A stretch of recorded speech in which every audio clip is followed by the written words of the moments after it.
Hey everybody, welcome to the first 2019 episode of Lowdown, your source for arts, music, and entertainment from the Akron area and beyond. I'm your host, Sophia Stokes. And I'm your new co-host, Jordyn Fye. We're starting out 2019 with a fantastic episode. On this episode of Lowdown, we're taking a look at dancers, bands, and even a DJ artist. Let's get a start into the new year on Lowdown.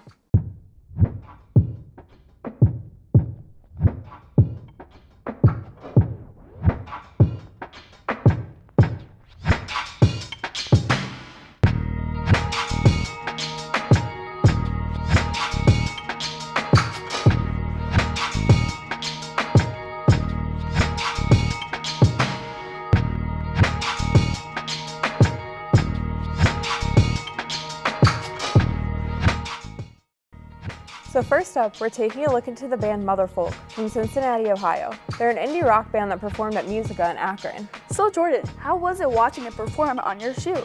They're such an energetic group, and the crowd really gets into it, which makes them so fun to watch. That's awesome. Let's check out what this band had to say.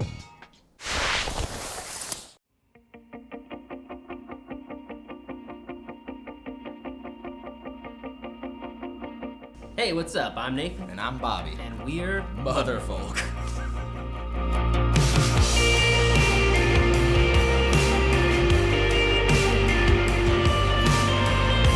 The single's called Die a Little More. Nate, you want to talk about that? So I'll take it from here. We just released it 2 days ago. We recorded it out in LA about 6 months ago.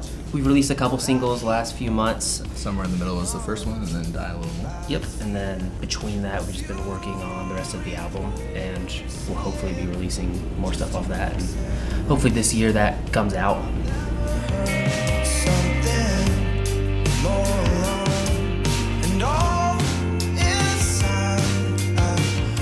Yeah, we talked about with the album maybe having a lot of music videos this time around. I don't know if the kids are still watching music videos, but it's a lot like the song, but you see things while you're listening to them. You know? Yeah, they used to have them in the early 2000s. I think we'll be on top VH1 Top 20. Yeah.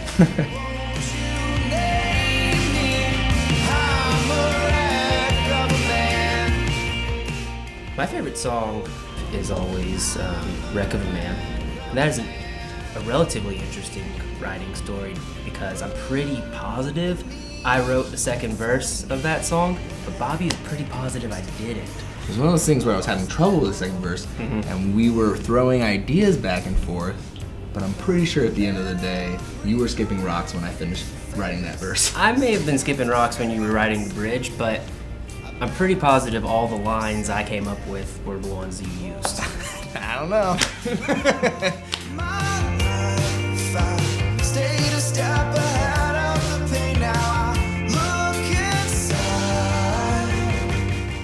Recently made a bed in our van, and it's awesome. How'd you make it, man? PVC pipe. Listen, if you're ever trying to make a bed in a van and first you think wood, don't do that. PVC pipe is easier to work with. There is wood just involved. as strong.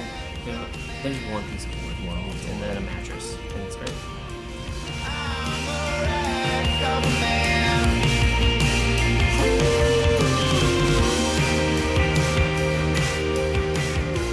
When we recorded the first album, we were living in the same apartment. We stuck with each other. So we were pretty much always writing everything together. And then once we got out of college and started recording full, we still wrote together more there. And I feel like this time around, we wrote together even less. Or at least from scratch as much as we used to. But we still come to each other with songs and ideas and things and work them out together. Stayed a step ahead of the pain, now I look inside. Yeah, for me, I love the live shows. I love playing, but it's a little different in the studio. You start with almost nothing, and by the end of the process, you have this like a song, you know. Whether that takes a day or 2 days or like years, it's just like it's so cool to have created something, and that I miss that a little bit. The live show is kind of the reflection or the expression of that. But when it's all happening in the studio, that's definitely why I do this. I like that probably the most.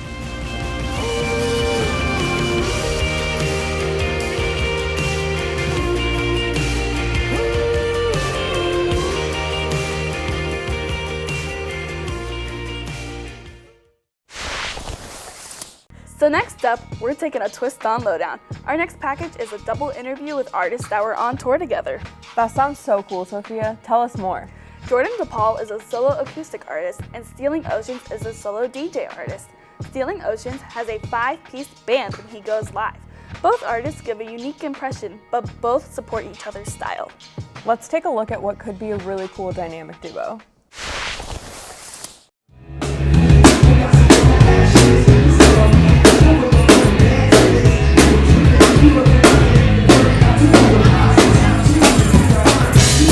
My name is Stealing Oceans. I go by Brian because that's what my birth name is. And I'm a hip-hop artist from Nashville, Tennessee with a 5-piece band of my best friends who I call my brothers. We are here in Youngstown, Ohio with my homie, Jordyn DePaul. I'm a pop artist based out of Nashville, Tennessee. I'm originally from Youngstown, so happy to be here. Ryan basically hit me up and said, hey man, we need some dates in Ohio. And he goes, wait, do you just want to come on the road with us? I was like, yeah, I would love to. They're literally the best show I've ever seen. Me and Ryan have known each other for a long time. The music that I can speak for both of us when I say the music that we write is extremely personal. To put that on paper and to put that into melody and song form, and then to take that and perform that for others or record it and share the recorded piece to others, we're sharing a deep personal piece of ourselves. Musically, I was raised by my two brothers. As I kind of developed as an artist, I realized that there were certain pieces of a band that I had to have and certain sounds, and I just couldn't work with a DJ, which I had done before, or work with just a guitarist, drummer, and bassist. There's the horn. I had a horn section for a while, and keys that just are elements that I love. And it kind of all naturally came about, being introduced to different people, and all of us just kind of meshed really well together, and it's kind of become what it is now, which is I'm really grateful for. In terms of writing and the music that we make, it's all for me at the end of the day, and because it's just my story and it's what I've been through, it's who I am as a person, it's relatable because I'm another human being, and although we are different in so many ways, we also go through a lot of the same emotions. I don't think I write or try to reach other people. It's rather me just being who I am, and in return, people naturally, gravitate towards that and relate to it. The messages I try to portray on stage and to fans are positivity. It's the power of music. It's so powerful. It can bring people from all different backgrounds together. And it doesn't matter who you are, where you're from. It's like you can share these moments with each other. At the end of the day, we're human beings. When people look at you as an artist, it needs to be packaged in the right way. They're like, oh, this all makes sense. It's very nerve-wracking at times. I just kind of, in the last probably year and a half of my life as a songwriter, I've really just kind of let myself be myself, and it's been awesome. I mean, write the songs that I want to write and say it the way that I want to say it. A lot of the times I play with the band, actually, but I'm a solo artist. I just go by my name, Jordyn DePaul. Touring around with just my acoustic guitar, it's a hit or miss. If you're playing in a bar or something like that, or maybe like a loud music venue of any kind, it's very hard as an acoustic artist. It's nerve-wracking at times because you don't have like that, like how like they all feed off each other on stage. But I've literally been with them for six days now on the road, and every single city that I'm in, I could look around the room, and there's a smile on every single person's face in the entire room, and I think that's just the best thing. A bunch of people tonight that didn't know each other that were just having a good time. I've always been a huge fan of Jordyn's songwriting. I think there's just an honesty to it that really pulls me in. The melodies, the hooks, they're just top notch. They're really catchy. It's stuff that really you can relate to, and it has a melody that's unique. I got a remix of my last single, Save My Breath, coming out. It's in the next month or so. We haven't nailed down the date. Right now, the focus has been just write and record a bunch. We have a bunch of music. It's dope. It's coming out. I'm not going to give any dates, but it's some of the best music I've ever made in my life. Shout out to my band, my brothers, D-Mart, the drummer, Sam Woods on guitar, Pat Flippaday on the bass, Brian Swinehart, aka Brian Swine on sax, and Kip Wild on the keys. I just want to thank Sophia and Jordyn for having me out on the tour. It's been a blessing. I'm super grateful. It's been fun. It's probably been some of the most fun I've had since I've been in Nashville.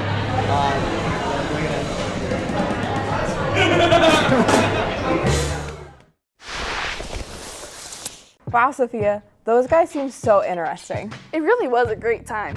Well, we're gonna take a short break, but stick around for more after this. Coming up, we've got to look into a special dance presentation for local elementary school children that I took a part in. You don't want to miss it. We'll see you after this break.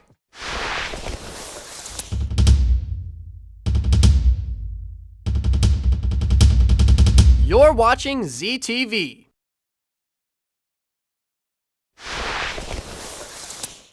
Welcome back, everyone. So next we're getting out of the music and bands and getting into dance. Some of the dance majors here at the University of Akron have to take a mandatory dance class called Touring Ensemble. Touring Ensemble, what's that?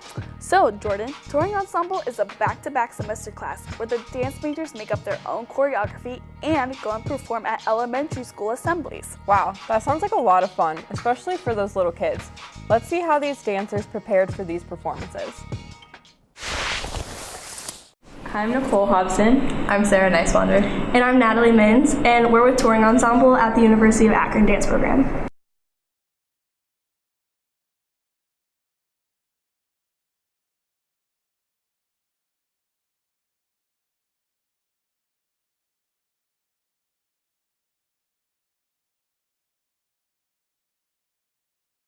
So Touring Ensemble is actually a year-round class. It takes more than one semester. We spend the whole fall meeting once a week to go over what our theme for the show is going to be, animals that we want to do, try and get a good variety. So we picked the ocean theme for this year. And then we each pick an animal, and then from there we group off, and then every animal gets a dance. And we decide how many people are in each dance. And that's just the first semester is getting those dances done. And now that we're in January, we had a ton of dress rehearsals and late night practices. And now we have a week of performances. The work that we put in, we pretty much do all the choreography. We pick all the songs, we cut all the music. The only thing that we don't do is the costumes, and our costume designers do that. So we pretty much do everything else. And even though one of us would be assigned to one dance, we would still give corrections to other dances and work to make the whole show collaborative. We all choreographed and we all danced, but we also picked two girls to be the narrators. So they're kind of making the flow of the show, and they're introducing each animal and giving fun facts, so the kids can watch and not have too many questions themselves. Basically, we work together by, say, some of us are stronger in acro, some of us are stronger in jazz, some of us are stronger in ballet. So we kind of grouped up in that way based on what styles we're good at. And we picked designated choreographers, and we all had to work together to make the dances look good. I just feel like we had to keep the energy up a lot because with little kids they get distracted and bored really easily. So we kept the energy high, and we also added a lot of acro and tumbling to help keep them engaged. I feel like we had to think about the energy level in every single piece, just because, like she was saying, little kids get distracted and bored, and they'll look away. Their friend will say something to them, and they'll stop watching the dance. So we had to keep their energy up, and also the narrators had to do that too, especially with the fluctuations in their voice and in the script. I feel like just all across the board, we had to keep the energy very high.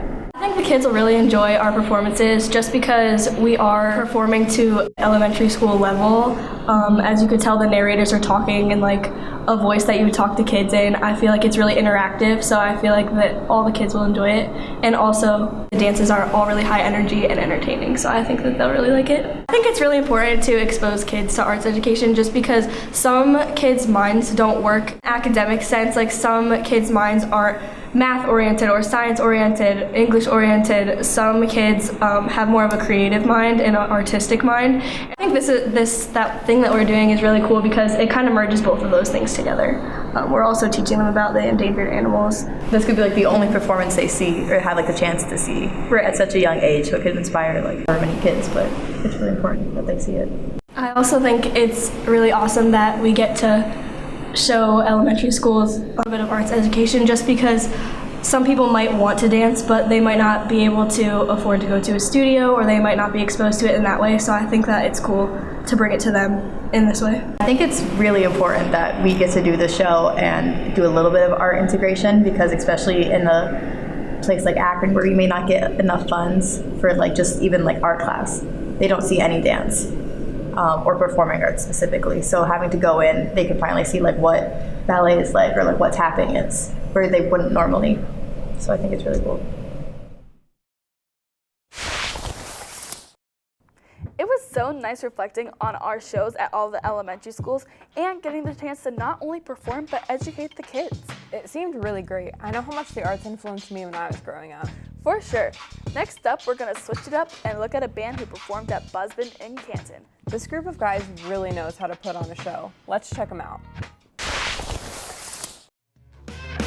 These wings are razors, and in order to spread them, no concern be out for those in the way. Hey, we're Syringe. We're at Buzzbin in Canton. Check us out. Speaking for myself, I didn't know what I was doing, and I just wanted to do weird stuff that no one else was doing in the area. Yeah, because we've always, especially myself and I know these guys, we're always the ones to want to stand out from everybody else, not follow a line of what everybody else is doing. It took us a while to get where we're at because we were so different, but we've shown that we can make it up there and get where people understand us. We go for more of a steampunk background, things that are not normally happening around here with that type of image, but what we like to go for is shock value for the most part.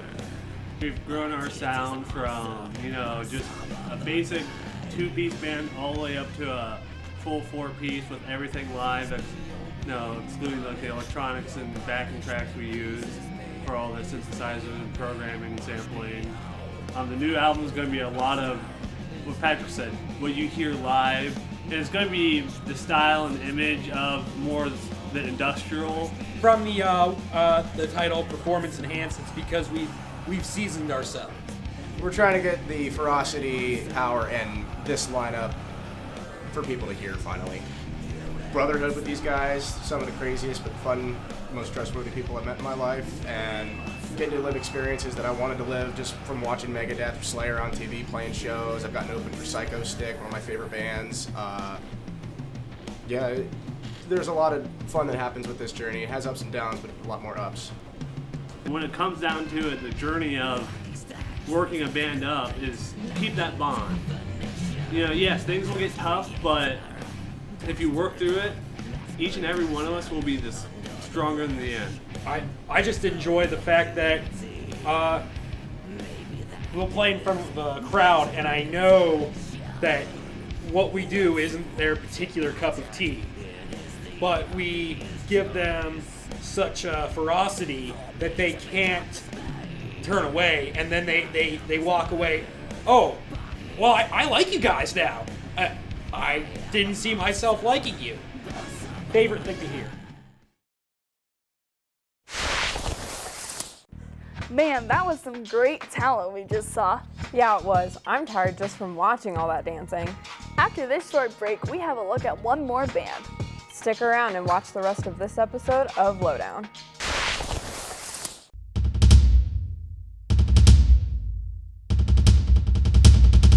You're watching ZTV.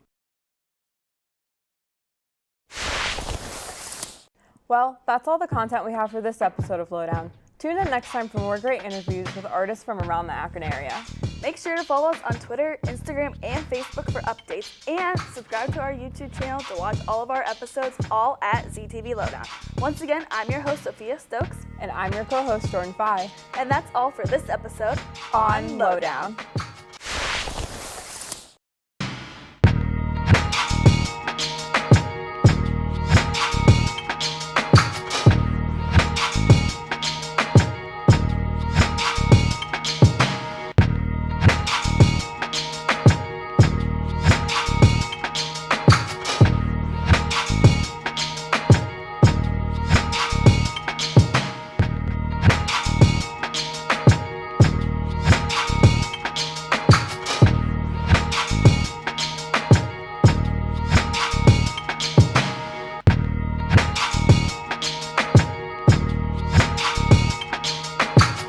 This program was produced by ZTV at the University of Akron. Do you want to gain experience in video production, professional social media, or working with real clients? Visit the UA School of Communications online or follow us on social media to learn more.